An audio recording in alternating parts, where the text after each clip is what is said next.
എത്ര വർഷമാണ് പിരിഞ്ഞിട്ട്? നമ്മൾ പിരിഞ്ഞിട്ട് 88-ലാണ് ഞങ്ങൾ പിരിഞ്ഞത്. അപ്പോൾ ഇപ്പോൾ ഒന്നും കൂടി പിരിഞ്ഞിട്ടില്ല. നമുക്ക് ഇവിടെ വരുമ്പോൾ നമ്മൾ വീണ്ടും ആ വർഷത്തേക്ക് പോവുകയാണ്. ചെറിയൊരു പാട്ടുകാരിയാണ്, കൂടുതലൊന്നും അറിഞ്ഞൂടാ. 2 വരി പാടാൻ പോകുന്നു.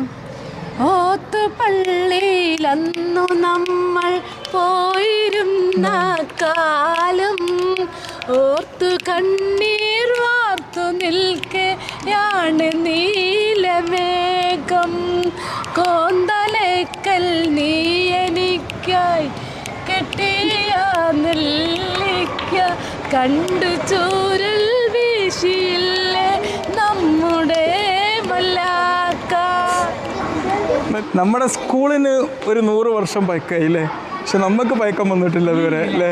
ഇത് നമ്മുടെ രാജപ്പ മാഷ മോളാണ്. എൻ്റെ അച്ഛൻ്റെ പേര് കേൾക്കുമ്പോൾ തന്നെ ആൾക്കാർ പറയുന്നത് എനിക്ക്